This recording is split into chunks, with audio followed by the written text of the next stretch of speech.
Hello everyone, this is Surabhi. Welcome to study hacks. कैसे हो सब? आई होप आप लोग सब ठीक अपनी स्टडी को अच्छे तरीके से कवर अप कर रहे हैं। ये जो आज का डिस्कशन है बहुत ही ज़्यादा इंपॉर्टेंट रहेगा आपके एग्जाम्स के लिए। तो आइए आज का डिस्कशन हम लोग स्टार्ट करते हैं। पहले तो बात की जा रही है एक डे के बारे में। इससे रिलेटेड हम एक आर्टिकल भी डिस्कस करेंगे। International day of clean air for blue skies. तो इंटरनेशनल डे जो है रिलेटेड टू जो स्वच्छ हवा रहती है, जो हम आसमान में जो देखने को मिलती है, ठीक है, जो हम ब्रीथ करते हैं, ठीक है। तो ये सेलिब्रेट किया जाता है 7 सितंबर को हर साल। यूनाइटेड नेशन जनरल असेंबली के द्वारा दिसंबर 2019 में रेजोल्यूशन अडॉप्ट किया गया था, पास किया गया था। एम एम था कि प्रायोरिटी देना जो हेल्दी एयर है, जो एक ह्यूमन बॉडी के लिए काफ़ी ज़्यादा इम्पोर्टेंट होती है, ठीक है। तो इसकी थीम क्या है? Healthy air and healthy planet इसकी थीम है। तो थीम आप लोगों को याद रखनी है, international day of clean air for blue skies. Next है इंडिया टोक्यो जो ओलंपिक पैरा ओलंपिक्स देखने को मिले, उसमें हम लोगों का जो है पार्टिसिपेशन कैसा रहा इंडिया का, ठीक है। तो टोटल अगर देखें तो टोटल जो मेडल्स हैं वो हमारी जो इंडिया के यानी कि हमारी कंट्री के द्वारा जीते गए, टोटल 19 मेडल्स जीते गए, जिसमें 5 आपको गोल्ड, 8 आपको सिल्वर और 6 जो हैं ब्रॉन्ज मेडल्स देखने को मिलेंगे। तो सबसे ज़्यादा जो मेडल्स जीते गए हैं वो चाइना के द्वारा जीते गए हैं, बिकॉज चाइना जो है वहाँ पे जो चीज़ें हैं, फैसिलिटी हैं, जो एथलीट्स को प्रोवाइड करवाई जाती है, ठीक है, वो काफ़ी ज़्यादा अच्छे तरीके से प्रोवाइड करवाई जाती है, ठीक है। ब्रिटेन के जो है 124 मेडल्स रहे टोटल, यूएसए के 104, ठीक है। तो इम्पोर्टेंट है, याद रखिएगा। पैरा ओलंपिक्स में हमारे जो मेडल्स मिले हैं हम लोगों को 19 है टोटल। यहाँ पे आप देख सकते हैं गोल्ड जिन जिन को मिला है, सिल्वर जिन जिन को मिला और ब्रॉन्ज। क्लियर? तो आप इसको एक बार देख लीजिएगा। अगर बात करें इंडिया की जो पार्टिसिपेशन रही है समर पैरा ओलंपिक में, 1968 गेम्स की अगर बात करें, समर पैरा ओलंपिक थे, ठीक है। तो अभी जो कंप्लीट अगेन 1972 में देखने को मिला।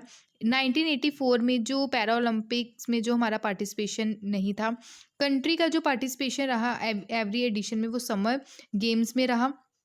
विंटर पैरा ओलंपिक्स में हमारी इंडिया की तरफ से जो फर्स्ट जो यानी कि जो विंटर पैरा ओलंपिक्स है उसमें हम लोगों के द्वारा पार्टिसिपेशन अभी तक नहीं किया गया। तो इंडिया के द्वारा फर्स्ट मेडल जो है पैरा ओलंपिक गेम्स में जीता गया 1972 में, ठीक है। किनके द्वारा? मुरलीकांत पेतकर के द्वारा स्विमिंग की कैटेगरी में, स्विमिंग गेम में गोल्ड मेडल जीता गया इनके द्वारा। इंडिया के द्वारा फिनिश किया गया 24th जो टोक्यो ओलंपिक है, पैरा ओलंपिक 2020। तो इसमें हमने हिस्ट्री दर्ज कर दी है 19 मेडल्स लेके। 5 गोल्ड हैं, 8 सिल्वर हैं और 6 ब्रोंज हैं, ठीक है। तो टोटल मेडल काउंट जो किए गए हैं ऑल जो प्रीवियस पैरा ओलंपिक एडिशन में, ठीक है, उनमें सबसे ज़्यादा इस बार जीते गए हैं, ठीक है। तो आई होप आपको ये सारी चीज़ क्लियर हुई होगी। नेक्स्ट है एक्सरसाइज के बारे में है, एक्सरसाइज जापिद, ठीक है, 2021 की। तो ये 200 आर्मी जो पर्सनल्स हैं, ठीक है, तो इनके द्वारा पार्टिसिपेट किया गया हमारी इंडिया की तरफ से मल्टी नेशनल जो एक्सरसाइज है जापिद 2021, जो रशिया में देखने को मिली, ठीक है। तो रशिया और इंडिया के द्वारा पार्टिसिपेट किया गया। तो सितंबर 3 से 16 तक ये एक्सरसाइज देखने को मिलेगी। 17 कंट्रीज़ को इनवाइट किया गया इस एक्सरसाइज में। 9 पार्टिसिपेटिंग कंट्रीज़ है और 8 ऑब्जर्वर, जिसमें इंक्लूड है चाइना भी और पाकिस्तान भी। जापेड 2021 जो है ये थिएटर लेवल एक्सरसाइज है, रशियन आर्म फोर्सेस के द्वारा ये कंडक्ट करवाई जाती है। फोकस मेन क्या रहता है कि कैसे टेररिस्ट के अगेंस्ट हम लोगों को लड़ना है। देखिए, टेररिस्ट के अगेंस्ट जो हम लोगों को लड़ना है, तो उसी में पाकिस्तान और चाइना जो है ये पार्टिसिपेट कर रहा है, ठीक है। तो देख सकते हैं नागा बटालियन जो है ग्रुप पार्टिसिपेट कर रहा है इस एक्सरसाइज में, ठीक है। All arm combined task force है, ठीक है। एम क्या है कि एनहेंस करना मिलिट्री एंड स्ट्रेटेजिक जो टाइज हैं अनदर कंट्रीज़ के साथ, participating Nations and while plan कैसे लेके चलना है, तो उन चीज़ों को कैसे एग्जीक्यूट करना है, इस एक्सरसाइज के ज़रिए ये सारी चीज़ों को देखा गया, ठीक है। तो आई होप आपको इतनी चीज़ क्लियर हुई होगी। नेक्स्ट काफ़ी ज़्यादा इंपॉर्टेंट है, अर्बनाइजेशन से रिलेटेड है, शहरीकरण जिसको हम बोलते हैं, ठीक है। तो अर्बनाइजेशन की अगर बात करें हम अपनी कंट्री में, तो काफ़ी ज़्यादा ये कठिन परीक्षा आप देख देख सकते हैं कि काफ़ी ज़्यादा मुश्किल हो रही है, क्योंकि पॉपुलेशन का प्रेशर जो है वो सिटीज़ पे ज़्यादा पड़ रहा है। आप देख सकते हैं रूरल एरिया से लोग जो हैं वो अर्बन एरिया की तरफ जाते हैं जॉब के लिए, ठीक है? जॉब के लिए फिर फैमिलीज़ वगैरह वो सेटलमेंट सारी रहती है फिर, ठीक है? तो गाँव वाले एरिया से शहर वाले एरिया में, शहर की अगर देखें तो एरिया अगर कम है तो पॉपुलेशन वहाँ पे ज़्यादा देखने को मिलेगी, ठीक है? तो ये बर्डन जो है ये काफ़ी ज़्यादा देखने को मिल रहा है पॉपुलेशन का, स्पेशली जो सिटीज़ वाले एरिया में। अगर दिल्ली की हम बात करें, ये 6th लार्जेस्ट मेट्रोपोलिस एरिया है वर्ल्ड का, ठीक है? और 3rd रेजिडेंसीज़ पार्ट है जो स्लम का है। नो बेसिक रिसोर्सेज़ यहाँ पे देखने को नहीं मिलेंगे, ज़्यादा पॉपुलेशन के चलते। इंडिया की जो पॉपुलेशन है 65.49 मिलियन पीपल जो है, 30.7 मिलियन जो है इसमें, यानी कि 65.49 मिलियन लोगों में से 13.7 मिलियन जो है स्लम हाउस होल्ड है अक्रॉस कंट्री में, ठीक है? तो इसके अलावा 65% जो इंडियन सिटीज़ हैं, ठीक है? तो उसमें एडजॉइन है स्लम एरिया, ठीक है? जहाँ पे लोग रहते हैं छोटे छोटे हाउसेज में, काफ़ी ज़्यादा मतलब टाइटली जो है उसमें स्पेस भी नहीं होती है हाउसेज में, जो गैप देखने को मिलता है। तो स्लम हाउसेज जो हैं छोटे छोटे, तो काफ़ी ज़्यादा मुश्किल जो है वहाँ पे देखने को मिलती है। तो काफ़ी ज़्यादा प्रॉब्लम्स, काफ़ी ज़्यादा दिक्कत का सामना करना पड़ता है लोगों को, ठीक है? तो पानी है, पानी भी टाइम पे नहीं आता, इलेक्ट्रिसिटी टाइम पे नहीं आती है, बेसिक जो चीज़ें रहती हैं वो लोगों को स्लम एरिया में ख़ासकर नहीं मिल पाती, ठीक है? तो आई होप आपको ये सारी चीज़ क्लियर हुई होगी। आगे इसके बारे में हम थोड़ा-सा और पढ़ लेते हैं। अगर दिल्ली स्लम की अगर हम बात करें तो सबसे गंदा स्लम है हमारे इंडिया में दिल्ली, ठीक है? जितने भी मेट्रोपॉलिटन सिटीज़ है उसमें से। इम्पैक्ट क्या पड़ा स्पेशली जो कोविड-19 पैंडेमिक का स्लम ड्वेलर्स में, फाइनेंशियल इनसिक्योरिटी काफ़ी ज़्यादा देखने को मिली। उसके अलावा जो खाने का सिस्टम है, पब्लिक डिस्ट्रीब्यूशन सिस्टम और सोशल सेक्टर स्कीम्स जो है वो कवर अप नहीं हो पाई इसमें। अनविलिंग एग्जिस्टेंस इनइक्वालिटीज़ देखने को मिली। न्यूट्रिशन और भुखमरी की जो दिक्कत है वो काफ़ी ज़्यादा लोगों को इसका सामना करना पड़ा, ठीक है? ख़ासकर जो स्लम वाले एरिया में। इश्यू क्या है कि हम कैसे इसको निगलेक्ट कर सकते हैं, स्लम जो डेवलपमेंट है क्यों निगलेक्ट किया जा रहा है? क्योंकि यहाँ पे देखो, अगर स्लम वाला एरिया है वहाँ पे आपको डिजीज़ेज़, बीमारियाँ भी काफ़ी ज़्यादा देखने को मिलेगी। सोशल एविल्स बहुत ज़्यादा देखने को मिलेंगे, क्राइम जो है, गरीबी, ये सबसे ज़्यादा आपको इसी एरिया में देखने को मिलेगी। तो इस इश्यू को कैसे हमने टैकल करना है, ये सारी चीज़ें यहाँ पे डिस्कस की जा रही है, ठीक है? गवर्नमेंट के द्वारा स्लम ड्वेलर्स और अर्बन पुअर जो एरिया है इसको कम करने के लिए इनिशिएटिव भी लिए गए, जैसे प्रधानमंत्री गरीब कल्याण योजना हो गई, आत्मनिर्भर भारत अभियान हो गया, self reliant India, PM Awas Yojana urban, ठीक है? तो इनिशिएटिव है ये गवर्नमेंट के द्वारा लिए गए हैं। तो काफ़ी इंपॉर्टेंट है ये आप लोगों को सारी चीज़ें एक बार माइंड में रखनी है, ठीक है? तो आई होप आपको ये क्लियर हुई होगी। नेक्स्ट है एक्सरसाइज है सिम्बेक्स। ये नेवल एक्सरसाइज है, मैरीटाइम बाइलेटरल एक्सरसाइज है, सिम्बेक्स है। तो इंडिया और सिंगापुर के साथ ये मैरीटाइम बाइलेटरल एक्सरसाइज देखने को मिलती है। 1994 से ये हम एक्सरसाइज सिंगापुर के साथ कर रहे हैं, ठीक है? तो इंडियन नेवी की longest uninterrupted bilateral maritime exercise है जिसका नाम है सिम्बेक्स। 28th एडिशन इसका हाल ही में अभी देखने को मिला। Mega naval war game southern fringe जो साउथ चाइना सी में, ठीक है? तो सिंगापुर के द्वारा पार्टिसिपेट किया गया इंडियन ओशन नेवल सैम्पोसिज्म जो है, ठीक है? और मल्टीलेटरल एक्सरसाइज मिलान जो होस्ट की गई इंडियन नेवी के द्वारा। अदर एक्सरसाइज जो है हमारी सिंगापुर के साथ वो है बोल्ड कुरुक्षेत्र आर्मी है, आर्मी एक्सरसाइज है, एयरफोर्स एक्सरसाइज है, joint military training, trilateral maritime exercise with Thailand के साथ। ट्राइलेटरल की अगर बात कर रहे हैं मतलब 3 कंट्रीज जिसमें इन्वॉल्व है, इंडिया, सिंगापुर और थाईलैंड, जिसको सिमटेक्स बोलते हैं। क्लियर? आई होप आपको इतनी चीज़ क्लियर हुई होगी। सिंगापुर की अगर हम बात करें, ये हमारी कंट्री, यहाँ पे आपको सिंगापुर देखने को मिलेगा। जूम मैप भी आप देख लीजिए ताकि सारी क्लैरिटी हो जाए आपको, ठीक है? तो सिंगापुर जो है इसकी कैपिटल भी सिंगापुर सिटी है। क्लियर? ये आपको स्ट्रेट ऑफ सिंगापुर देखने को मिलेगा, सेनांग आइलैंड, ठीक है? तो इंडोनेशिया के बिटवीन, और यहाँ पे है जोहर और स्ट्रेट ऑफ जोहर, ये आपके सामने। तो ये सारी चीज़ें आपको याद रखनी है ताकि कोई भी डाउट ना रहे। क्लियर? तो आई होप आपको ये सारी चीज़ क्लियर हुई होगी। नेक्स्ट है, काफ़ी ज़्यादा इंपॉर्टेंट है, पंजाब के बारे में। पंजाब की यूनियन टेरिटरी जो है चंडीगढ़, उसके बारे में एक न्यूज़ है जो काफ़ी ज़्यादा इंपॉर्टेंट है। ईट राइट स्टेशन सर्टिफिकेशन, ठीक है? ईट राइट स्टेशन सर्टिफिकेशन जो है ये अभी चंडीगढ़ जो यूनियन टेरिटरी है हमारे इंडिया की, उसको दिया गया है। ईट राइट स्टेशन सर्टिफिकेशन का मतलब क्या है? यानी कि ये तो पहले मूवमेंट है, ठीक है। तो ये लॉन्च किया गया 2018 में, ताकि इसके 2 पिलर्स हैं, ईट हेल्दी और ईट सेफ, ताकि अच्छा खाएं और सेफ हो, ठीक है, हेल्दी हो हमारी बॉडी के लिए।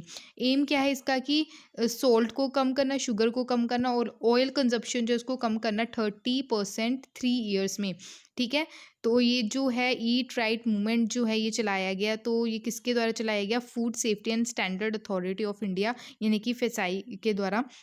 तो रेलवे स्टेशन जो है इनको चेक किया जाता है कि कहाँ पे हेल्दी फूड और सेफ फूड जो है वो दिया जाता है लोगों को, ठीक है। तो इस एक्ट के तहत ये सारी चीज़ें होती हैं, जो food security and standard act है 2006 का। ये प्रोवाइड करवाता है सेफ और होलसम फूड पैसेंजर्स को। टैगलाइन इसकी है, सही भोजन बेहतर जीवन, अच्छा खाएंगे और बेहतर जीवन जिएंगे, इसकी टैगलाइन है, ठीक है। तो नेशनल हेल्थ पॉलिसी 2017 के तहत ये सारी चीज़ें फ्रेम की गई हैं। बात करते हैं अभी जो चंडीगढ़ को ये सर्टिफिकेशन से यानी कि इनको दिया गया है, सर्टिफिकेशन इसके द्वारा रिसीव किया गया है। चंडीगढ़ रेलवे स्टेशन को अवार्ड दिया गया है 5 star eat right station certification. 5th station है ये इंडिया का जिसको रिकॉग्नाइज किया गया है। तो अदर 4 जो हैं वो है Anand Vihar terminal railway station Delhi का, छत्रपति शिवाजी टर्मिनल मुंबई का, Mumbai central railway station Mumbai, Vadodara railway station, ठीक है। तो वडोदरा रेलवे स्टेशन कहाँ पे है? ये गुजरात में है, ठीक है। तो सर्टिफिकेशन जो है ये पार्ट है किसका? ईट राइट मूवमेंट का। तो आई होप आपको ये सारी चीज़ क्लियर हुई होगी। पंजाब के जो एग्जाम्स है उसमें ये फ्रिक्वेंटली पूछी जाएगी। क्लियर? नेक्स्ट चलते हैं, इसके जो इंडिकेटर्स हैं वो देख लेते हैं कि सर्टिफिकेशन का प्रोसेस क्या रहता है। पहले तो आइडेंटिफाई करना कि रेलवे स्टेशन जो है वहाँ पे फूड अच्छी तरह प्रोवाइड करवाया जा रहा है या नहीं करवाया जा रहा है, ठीक है। तो उन जो रेलवे स्टेशन को लिस्टेड किया जाता है, आइडेंटिफाई किया जाता है, फेसाई के द्वारा लाइसेंस दिया जाता है। प्री ऑडिट रेलवे स्टेशन जो है by state food safety department representative from local bodies and audit किया जाता है एजेंसी के द्वारा, ठीक है। ट्रेनिंग जो है फूड हेल्डर्स को है वो प्रोवाइड करवाई जाती है रेलवे स्टेशन में। इंफ्रास्ट्रक्चर जो है उसको इम्प्रूव किया जाता है, ठीक है। फेसाई के द्वारा फाइनल ऑडिट किया जाता है, ठीक है, 6 मंथ के बीच बीच में, ठीक है। तो सर्टिफिकेशन दिया जाता है फेसाई के द्वारा and the state food safety department के द्वारा। रेगुलर जो है वो इंस्पेक्शन की जाती है जो फूड इंस्पेक्टर होते हैं उनके द्वारा, ठीक है। तो सर्टिफिकेशन जो है आफ्टर 2 ईयर्स दिया जाता है, ठीक है। तो आई होप आपको ये चीज़ें क्लियर हुई होंगी कि प्रोसेस क्या है सर्टिफिकेशन देने का। तो चलते हैं नेक्स्ट आर्टिकल की ओर। नेक्स्ट जो है एक्सो प्लैनेट के बारे में बात की जा रही है। एक्सो प्लैनेट क्या होती है? जैसे हमारे प्लैनेट है 8 प्लैनेट है टोटल, ठीक है। तो उनके अलावा जो अनदर बॉडीज़ रहती हैं, ठीक है, तो उनको एक्सो प्लैनेट की कैटेगरी में रखा जाता है। रिसेंटली ही कुछ एस्ट्रोनॉमर्स के द्वारा आइडेंटिफाई किया गया है कि न्यू क्लासेस जो देखने को मिली एक्सो प्लैनेट्स की, जिसको हाइसन वर्ल्ड बोला गया है। वर्ल्ड जो है हाइसन, ये कहाँ से निकल के आया है?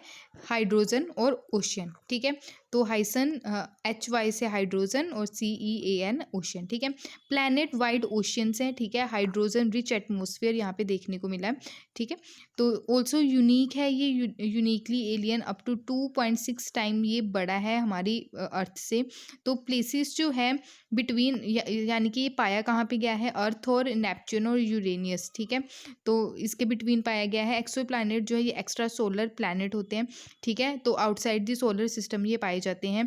फर्स्ट जो कंफर्मेशन किया गया था एक्सो प्लैनेट का 1992 में किया गया।